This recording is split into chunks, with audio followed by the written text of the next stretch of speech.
नमस्कार। आज हम बात कर रहे हैं पैसे की सुरक्षा की, मतलब इन्वेस्टमेंट सेफ्टी की। पैसा कमाना तो ठीक है, पर ये जानना कि हमारी मेहनत की कमाई, हमारी सेविंग्स कितनी महफूज है, शायद उससे भी ज्यादा जरूरी है। रिटर्न जरूर चाहिए, पर रात को चैन की नींद भी तो आनी चाहिए, है ना? बिल्कुल सही कहा। पीस ऑफ माइंड सबसे जरूरी है। तो आज हम 3 बहुत कॉमन इन्वेस्टमेंट ऑप्शंस को सेफ्टी के तराजू पर तौलेंगे। एक तो है LIC पॉलिसी, दूसरा बैंक डिपॉजिट्स जैसे FD, सेविंग्स अकाउंट वगैरह, जी। और तीसरा है स्टॉक मार्केट या म्यूचुअल फंड्स। हमारे पास जो जानकारी है उसके आधार पर समझने की कोशिश करेंगे कि पैसा सबसे ज्यादा सुरक्षित कहाँ है, कहाँ गारंटी है और कहाँ नहीं। हाँ, ये समझना बहुत जरूरी है कि हर जगह सेफ्टी का लेवल एक जैसा नहीं होता। बिल्कुल। तो चलिए इस पर थोड़ी गहराई से बात करते हैं। शुरुआत LIC से करते हैं। अक्सर सुनते हैं कि LIC पॉलिसी बहुत सेफ है, लोगों का भरोसा बहुत मजबूत है इस पर। हाँ, ये बात तो है। तो इस भरोसे के पीछे असल वजह क्या है? क्या ये सिर्फ एक परसेप्शन है या कोई ठोस कानूनी आधार भी है इसका? नहीं, ये सिर्फ परसेप्शन नहीं है, इसका एक बहुत मजबूत कानूनी आधार है। हाँ, और वो है LIC एक्ट 1956 का सेक्शन 37। सेक्शन 37। हाँ, ये सेक्शन साफ तौर पर कहता है कि LIC द्वारा दी जाने वाली सभी पॉलिसीज पर जो सम अशोर्ड है और उस पर जो भी बोनस बनता है, हाँ। उस पर केंद्र सरकार मतलब सेंट्रल गवर्नमेंट की गारंटी है। अच्छा, सेंट्रल गवर्नमेंट की गारंटी। इसका मतलब क्या हुआ आम आदमी के लिए? मान लीजिए हाइपोथेटिकली LIC को कभी कोई बहुत बड़ी फाइनेंशियल दिक्कत आ जाए, तो क्या सरकार पैसा देगी पॉलिसी होल्डर्स को? पूरा पैसा, मतलब सम अश्योर्ड और बोनस दोनों? हाँ बिल्कुल, सेक्शन 37 यही सुनिश्चित करता है। ये एक सॉवरेन गारंटी है, सॉवरेन गारंटी, यानी सरकार की अपनी गारंटी। हाँ। और ये बात LIC को भारत में खास बनाती है क्योंकि किसी और फाइनेंशियल इंस्टीट्यूशन को, चाहे वो बैंक हो या कोई और कंपनी, अपने कस्टमर्स के लिए ऐसी पूरी बिना किसी ऊपरी सीमा वाली मतलब अनलिमिटेड सरकारी गारंटी नहीं मिली है। वाह, यानी ये सिर्फ एक वादा नहीं बल्कि कानूनन सरकार बाध्य है पैसा देने के लिए, नो मैटर व्हाट। जी हाँ, कानूनी तौर पर बाध्य है। यही चीज LIC पॉलिसी को इन्वेस्टमेंट कम प्रोटेक्शन के लिहाज से देश के सबसे सुरक्षित विकल्पों में से एक बना देती है। ये एक ऐसा सेफ्टी नेट है जो कहीं और मिलना मुश्किल है। ये तो वाकई एक बहुत बड़ा सेफ्टी फैक्टर है, मतलब पूरा भरोसा रख सकते हैं सुरक्षा के लिहाज से। हाँ ठीक है, तो ये हुई LIC की बात जहां पूरी सरकारी गारंटी है, लेकिन ज्यादातर लोग अपना रोजमर्रा का पैसा अपनी सेविंग्स बैंकों में रखते हैं, सेविंग्स अकाउंट में, FDs में, RDs में। बिल्कुल, ये सबसे कॉमन है। इन्हें भी काफी सेफ माना जाता है। क्या वो भरोसा पूरी तरह से जायज है? बैंकों में पैसा कितना सुरक्षित है? देखिए, बैंक काफी हद तक सुरक्षित हैं, इसमें कोई शक नहीं। लेकिन यहाँ सुरक्षा की एक सीमा है, एक लिमिट है। अच्छा, लिमिट है। हाँ, और ये लिमिट समझना बहुत जरूरी है। यहीं पर रोल आता है DICGC का, DICGC, deposit insurance and credit guarantee corporation. बिल्कुल, DICGC। ये नाम सुना तो है, खासकर जब बैंकों में कुछ गड़बड़ की खबरें आती हैं। ये असल में करता क्या है और ये है क्या? DICGC असल में रिजर्व बैंक ऑफ इंडिया मतलब RBI की एक सब्सिडियरी है। ओके। यानी RBI के तहत काम करने वाली संस्था। इसका खास काम ही बैंकों के डिपॉजिटर्स को एक हद तक सुरक्षा देना है। ये बैंकों में जमा पैसों का इंश्योरेंस करती है। इंश्योरेंस? किस तरह का इंश्योरेंस और कितनी रकम तक का? अगर कोई बैंक फेल हो जाता है, मतलब भगवान ना करे डूब जाता है, हाँ। तो DICGC डिपॉजिटर्स का पैसा लौटाने की गारंटी देता है। लेकिन ये गारंटी अनलिमिटेड नहीं है जैसा LIC के केस में है। अच्छा, तो कितनी है ये गारंटी? मौजूदा सीमा जो करंट लिमिट है वो है 5 लाख रुपए। 5 लाख? हाँ, 5 लाख प्रति डिपॉजिटर प्रति बैंक। इसमें आपका जमा किया हुआ प्रिंसिपल अमाउंट और उस पर बना इंटरेस्ट दोनों शामिल हैं। 5 लाख पर डिपॉजिटर पर बैंक। इसे थोड़ा और समझाएंगे, मतलब अगर मेरा एक ही बैंक के अलग अलग ब्रांचेस में पैसा है, या उसी बैंक में सेविंग्स और FD दोनों मिला के 10 लाख हैं, तो भी आपको DICG से अधिकतम 5 लाख ही वापस मिलेंगे अगर वो बैंक डूब जाता है। सिर्फ 5 लाख? जी हाँ, क्योंकि नियम पर डिपॉजिटर पर बैंक है। मतलब एक व्यक्ति का एक बैंक में कुल बीमा 5 लाख का ही है, चाहे कितनी भी ब्रांचेस हों या कितने भी अकाउंट्स हों उस बैंक में। और बाकी के 5 लाख का क्या होगा? वो डूब गया? देखिए, उस पर रिस्क है। ये नहीं कह सकते कि डूब ही गया।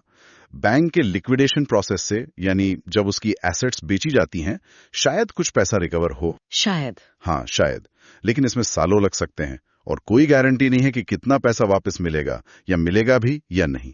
अच्छा, मतलब अगर किसी ने अपनी सारी रिटायरमेंट सेविंग्स, मान लीजिए 15 लाख रुपए, एक ही बैंक की FD में रखी हैं, बड़े भरोसे के साथ, हाँ, तो मुश्किल वक्त में उन्हें सरकार की तरफ से गारंटी सिर्फ 5 लाख की ही मिलेगी। ये तो काफी लोगों के लिए चिंता की बात हो सकती है। बिल्कुल, खासकर आज के समय में जब लोगों की सेविंग्स बढ़ रही हैं और इन्फ्लेशन को देखते हुए 5 लाख की रकम शायद उतनी बड़ी न लगे जितनी पहले लगती थी। आपको याद होगा ये लिमिट 2020 में 1 लाख रुपए से बढ़ाकर 5 लाख की गई थी। हाँ, मुझे याद है, पहले तो सिर्फ 1 लाख थी। जी, क्योंकि पहले वाली लिमिट काफी कम मानी जा रही थी, लेकिन फिर भी ये अनलिमिटेड नहीं है। तो यहाँ एक बड़ा फर्क साफ दिखता है। LIC में सेक्शन 37 के तहत पूरी सरकारी गारंटी बिना किसी लिमिट के। हाँ, और बैंकों में DICGC की गारंटी, लेकिन 5 लाख तक सीमित। हाँ, ये इस सेफ्टी के लिहाज से एक बहुत फंडामेंटल डिफरेंस है। एक तरफ असीमित सरकारी गारंटी, दूसरी तरफ एक सीमित बीमा कवर। हसीन है यहाँ। देखिए, ये बिल्कुल अलग मामला है। यहाँ सेफ्टी या गारंटी जैसा शब्द इस्तेमाल करना ही मेरे हिसाब से ठीक नहीं है। अच्छा। यहाँ मुख्य चीज है रिस्क, मतलब जोखिम। रिटर्न्स की कोई गारंटी नहीं होती, बल्कि आपका लगाया हुआ पैसा, आपका कैपिटल, वो भी कम हो सकता है। सब कुछ मार्केट परफॉर्मेंस पर निर्भर करता है। वो जो वार्निंग आती है हर म्यूचुअल फंड एड के आखिर में, mutual fund investments are subject to market risk, वो बस कहने के लिए नहीं है, वो बिल्कुल सच और है। बहुत जरूरी वार्निंग है। उसे हल्के में नहीं लेना चाहिए।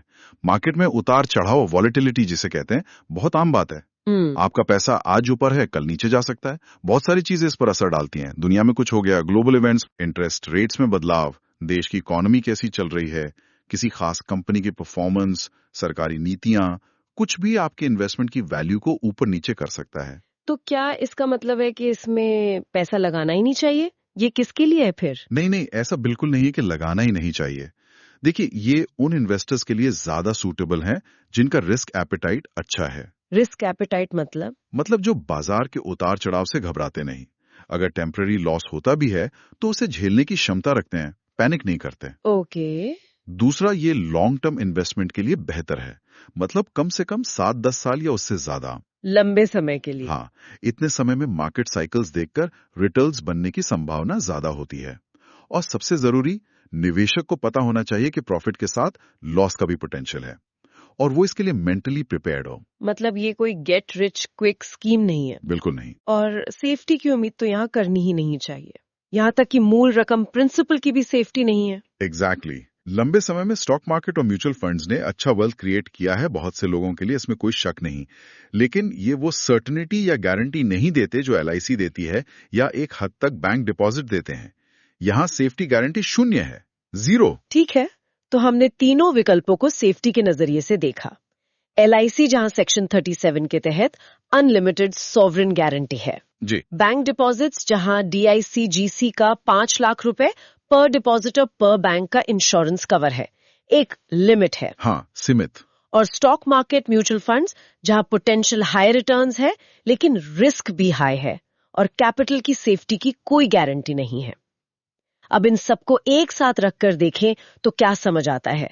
क्या कोई एक बेस्ट है? देखिए, यहाँ दिलचस्प बात यह है कि हर ऑप्शन का अपना एक रोल है, एक मकसद है इन्वेस्टर के पोर्टफोलियो में। हाँ। कोई एक बेस्ट ऑप्शन नहीं है सबके लिए। ये बात तो सही है। ये निर्भर करता है कि इन्वेस्टर की जरूरत क्या है, उसका गोल क्या है और वो कितना रिस्क ले सकता है। हाँ। जैसे, थोड़ा उदाहरण देंगे? जैसे मार्केट लिंक्ड इन्वेस्टमेंट्स जो हैं, शेयर्स, म्यूचुअल फंड्स, इनका प्राइमरी रोल है ग्रोथ और वेल्थ क्रिएशन। हाँ। लंबे समय के गोल्स के लिए, जैसे रिटायरमेंट कॉर्पस बनाना या बच्चों की हायर एजुकेशन के लिए फंड तैयार करना। ठीक है। बैंक डिपॉजिट्स अच्छे हैं लिक्विडिटी के लिए। लिक्विडिटी मतलब जब आपको आसानी से पैसा निकालने की जरूरत पड़ सकती है, शॉर्ट टर्म नीड्स के लिए या इमरजेंसी फंड रखने के लिए, ये ठीक है। हाँ। यहाँ सेफ्टी लिमिटेड है पर एक्सेसिबिलिटी आसान है। और LIC, उसकी क्या भूमिका है इस मिक्स में? LIC का कोर फोकस है गारंटीड सिक्योरिटी और लॉन्ग टर्म फाइनेंशियल प्रोटेक्शन।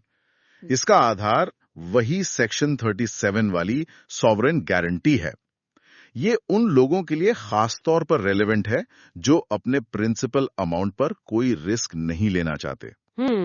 जिनको बिल्कुल रिस्क नहीं चाहिए। हाँ, जिन्हें पीस ऑफ माइंड चाहिए कि उनका पैसा सुरक्षित है और गारंटी के साथ वापस मिलेगा, भले ही रिटर्न्स मार्केट जितने वॉलेटाइल या हाई ना हो। ये पोर्टफोलियो को एक स्टेबिलिटी और सेफ्टी का एंकर देता है।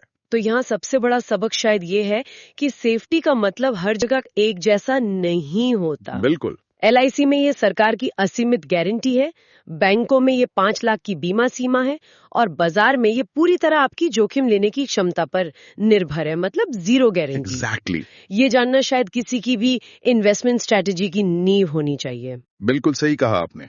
फाइनेंशियल प्लानिंग करते समय रिटर्न्स और सेफ्टी के बीच एक बैलेंस बनाना बहुत जरूरी है। सिर्फ हाई रिटर्न्स के पीछे भागना खतरनाक हो सकता है और सिर्फ सेफ्टी देखकर इन्फ्लेशन से हार जाना भी समझदारी नहीं है। इन तीनों विकल्पों के सेफ्टी लेवल्स के अंतर को समझना ये एक इन्फॉर्म्ड डिसीजन लेने के लिए क्रूशियल है। और जाहिर है ये फैसला हर किसी के लिए पर्सनल होगा, उनकी अपनी जरूरतें, उनके गोल्स। निश्चित रूप से ये इंडिविजुअल प्रायोरिटीज और रिस्क टॉलरेंस पर डिपेंड करता है।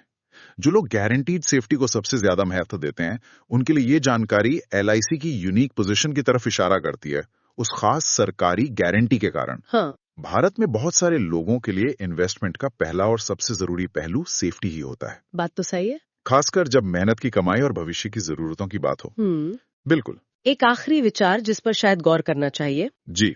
इन अलग अलग सेफ्टी लेवल्स को देखते हुए LIC की पूरी गारंटी, बैंक की 5 लाख की लिमिट वाली गारंटी और बाजार का जीरो गारंटी वाला रिस्क, कोई व्यक्ति अपने लॉन्ग टर्म फाइनेंशियल गोल्स जिसमें सेफ्टी और ग्रोथ दोनों शामिल हो, उन्हें पूरा करने के लिए इन ऑप्शंस में अपना पैसा स्ट्रेटेजिकली कैसे एलोकेट कर सकता है। मतलब कितना कहाँ लगाएं कि जरूरत के वक्त सुरक्षा भी मिले और पैसा वक्त के साथ बढ़े भी। हाँ, ये बहुत अहम सवाल है, एसेट एलोकेशन जिसे कहते हैं। ये वाकई सोचने वाली बात है। शायद इस पर हम अगली बार बात कर सकते हैं। जरूर, ये अपने आप में एक बड़ा टॉपिक है। बिल्कुल, इस पर सोचना जरूरी है। चलिए, आज की हमारी ये बातचीत यहीं समाप्त होती है। उम्मीद है ये जानकारी आपको अपने फाइनेंशियल डिसीजन सोच समझ कर लेने में मदद करेगी। उम्मीद तो यही है। अगली बार फिर मिलेंगे। नमस्कार। नमस्कार।